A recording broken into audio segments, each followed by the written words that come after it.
Hello everyone, I am doctor Rupali Burde. आज मैं आपको वैल्यूएशन ऑफ स्टॉक यानी कि मटेरियल कॉस्टिंग का जो हम फीफो और लिफो के मेथड ले चुके हैं, तो सिंपल एवरेज मेथड का एक प्रॉब्लम यहाँ पे सॉल्व करके दिखाऊंगी। This is our problem from the following particulars have been extract in respect of material Sapna company Solapur for the month of October. आपको अक्टूबर का कुछ आइटम दिया हुआ है 2010 के लिए। उसके बाद उन्होंने कहा है prepare a store ledger account on the basis of simple average method. तो सिंपल एवरेज मेथड से आपको ये जो नीचे हमारे ट्रांजेक्शन दिए उसे सॉल्व करना है, और उसके बाद आपको क्लोजिंग स्टॉक की वैल्यू क्या है वो बतानी है। तो कुल 8 आइटम दिए हुए हैं। This is our store ledger account in the books of Sapna Company for the year ended 31st October 2010, simple average methods। Okay, तो हमें वैसे स्टार्टिंग करनी है जैसे कि हम लिफो फिफो से करते हैं, जैसे कि ओपनिंग स्टॉक से।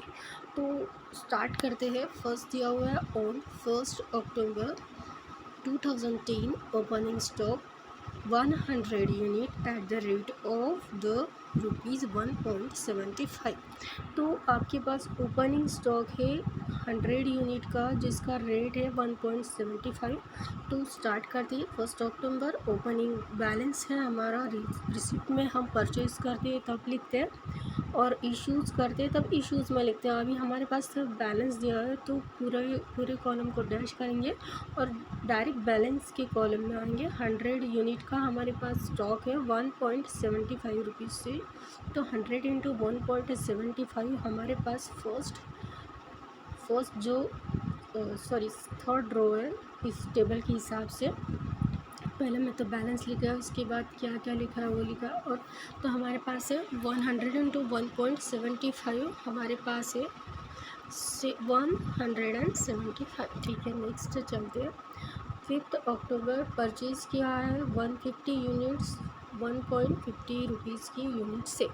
तो परचेज़ में लिखेंगे 5 अक्टूबर को, पर्टिकुलर में लिखा है परचेज़ 150 यूनिट, रिसिप्ट में लिखा है, रेट में लिखा 1.50। तो 150 इंटू 1.50 इज इक्वल टू 225।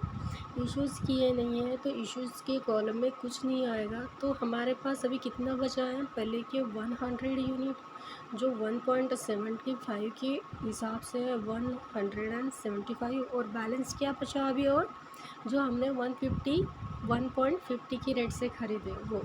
तो जो बचे हैं मैंने डार्क किए। ओके, ठीक है। अभी नेक्स्ट चलते हैं। हमारे पास थर्ड आइटम है 8 अक्टूबर को इश्यूज़ किए 200 यूनिट। ओके, तो 8 अक्टूबर हमने डेट में लिखा, पर्टिकुलर में इश्यूज़ लिखा, और रिसिप्ट में कुछ नहीं लिखा क्योंकि परचेस करते तब लिखते। अभी इशूड में लिखा 200 यूनिट। तो सबसे पहले हम लिफो फिफो करते थे तो सीधा उल्टा करते थे, लेकिन अभी सिंपल एवरेज मेथड से आ रहे हैं तो हम पहले वर्किंग नोट बनाएंगे। 200 यूनिट हम एक साथ ही इश्यूज़ करेंगे। तो वर्किंग नोट है first calculation of simple average rate. तो 8 अक्टूबर का हमें सिंपल एवरेज रेट लेना है, तो इसका फॉर्मूला है total of different types of rate upon number of rates. अभी total of different types of rate क्या है, ये यहाँ पे हमारे पास एक ओपनिंग का स्टॉक है 1.75 के हिसाब से, और सेकेंड हमने परचेज़ किया था 1.50।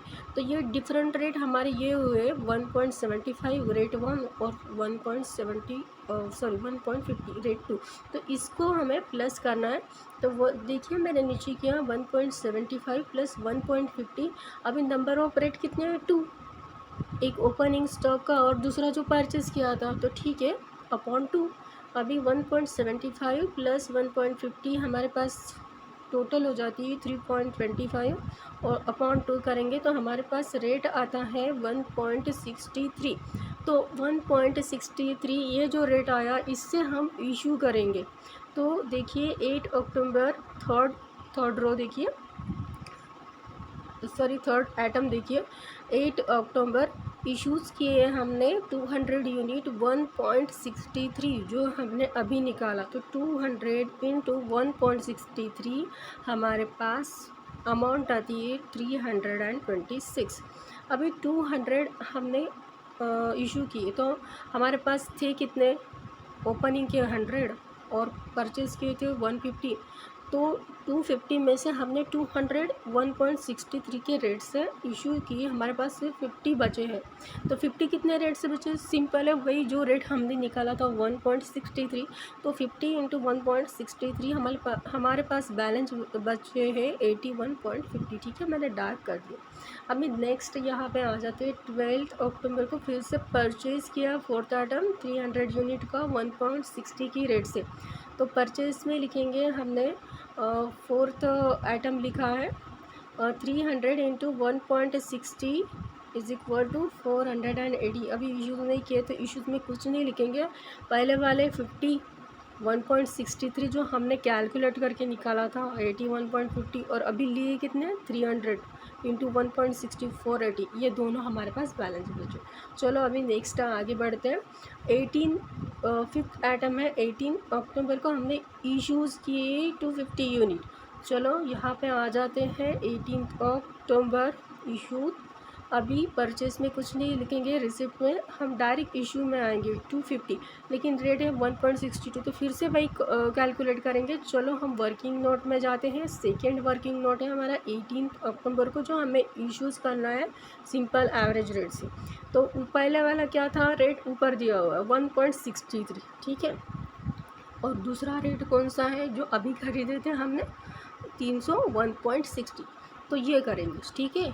1.63 प्लस 1.60 दोनों डिफरेंट रेट को हमने प्लस किया और नंबर ऑफ रेट कितनी है 2, तो चलो 1.63 प्लस 1.60 इज इक्वल टू 3.23/2, तो हमारे पास रेट आया 1.62। तो 1.62 के हिसाब से हम जो हमें इश्यूज़ करने के लिए बोले 250, उसे 1.62 से इंटू करेंगे जो हमने अभी कैलकुलेट किया। तो 250 इंटू 1.62 हमारे पास आता है 403.75। ऊपर देखिए 50 थे हमारे पास और 300 परचेज़ किए थे, तो कितने बने 50 प्लस 300 350 में से 250 हमने इशू किए, कितने बचे 100, कितनी रेट से 1.62 जो अभी कैलकुलेट किया। तो 100 इंटू 1.62 हमारे पास अमाउंट है 162, ठीक है। नेक्स्ट यहाँ पे आ जाते हैं 21 को फिर से परचेज किया 6 आइटम में 400 यूनिट 1.70 के हिसाब से। तो 21 अक्टूबर डेट में लिखा और पर्टिकुलर में लिखा बॉटम से सेकेंड परचेज रिसिप्ट में, क्योंकि परचेज़ किया है 400 इंटू 1.70 की रेट से 680। इश्यूज़ में कुछ नहीं आएगा और हमारे पास बैलेंस बचे थे पहले वाले 100 1.62 की रेट से 162 और अभी जो परचेज़ किए 400 इंटू 1.70 कितना आया 680, ठीक है। अभी नेक्स्ट जाते हैं। हमारे पास 29 अक्टूबर को फिर से इश्यूज़ किए 400 यूनिट। तो चलो 29 अक्टूबर लास्ट वाला आइटम इश्यूज़, तो इश्यूज़ के कॉलम में लिखेंगे 400, लेकिन फिर से रेट कैलकुलेट करेंगे। चलो तो वर्किंग नोट में आते हैं 29 अक्टूबर का सिंपल एवरेज रेट निकालते हैं। तो पहले वाला कितना था जो ऊपर वाला दिया था, जो बचे हैं हमारे पास 1.62 प्लस अभी का जो परचेज़ किया था, देखो यहाँ पे लिखा हुआ, देखिए हमारे पास पहले जो बचे थे 100 आइटम 1.62 की हिसाब से और अभी परचेज़ किए थे 1.70। बॉटम से थर्ड और सेकेंड रो, इन दोनों की हमें ये जो हमारे पास है 1.62 प्लस जो अभी परचेज़ किए 1.70, ये हमारे दो डिफरेंट रेट है, ठीक है, उसे हमने प्लस किया। नंबर ऑफ रेट तो हमारे पास 2 है ही, ठीक है, क्योंकि 1.62 प्लस 1.70 दो अलग रेट है इसलिए 2 किया, ठीक है। तो 1.62 प्लस 1.70 हमारे बन जाते 2.32 अपॉन 2 हमारे पास रेट क्या आया 1.66। इससे हम इशू करेंगे कितने 400 यूनिट लास्ट वाले। तो 400 इंटू 1.66 इज इक्वल टू बने 664। तो अभी हमारे पास जो 400 इशू किए और बचे कितने थे 100 1.62 के हिसाब से, और 400 जो परचेज़ किए थे 1.70। तो 500 में से 400 गए, हमारे पास कितने बचे अभी सिर्फ 100 कितनी हिसाब से 1.66 की रेट से। तो इसकी वैल्यू क्या हुई 166। अभी यहाँ पे क्या दिया है 13 अक्टूबर को स्पॉइलेज हुआ, यानी कि वेस्टेज गए 10 यूनिट्स। तो यहाँ पे करेंगे अक्टूबर 30 को स्पॉइलेज कितना हुआ, तो ये भी इशू में ही दिखाएंगे 10। और वही जो हमने लास्ट वाला रेट कैलकुलेट किया 1.66, तो हमारा 16.60 वेस्टेज गया। तो 100 में से वो 100 में से 10 गया तो कितना बचा 90। कौन सी रेट से जो हमने कैलकुलेट किया था 1.66। तो 90 इंटू 1.66 149.40 ये हमारी क्लोजिंग स्टॉक हो जाती है 31 अक्टूबर 2010 को। उसकी वैल्यू क्या है 90 यूनिट की at the rate into 1.66 is equal to कितना है हमारे पास 149.40। तो ये हमारी क्लोजिंग स्टॉक की वैल्यू है 149.40 90 यूनिट की। तो सिंपल एवरेज मेथड से। तो thanks for watch my video. आपको अच्छा लगे तो लाइक और सब्सक्राइब ज़रूर कर दीजिएगा। Thank you.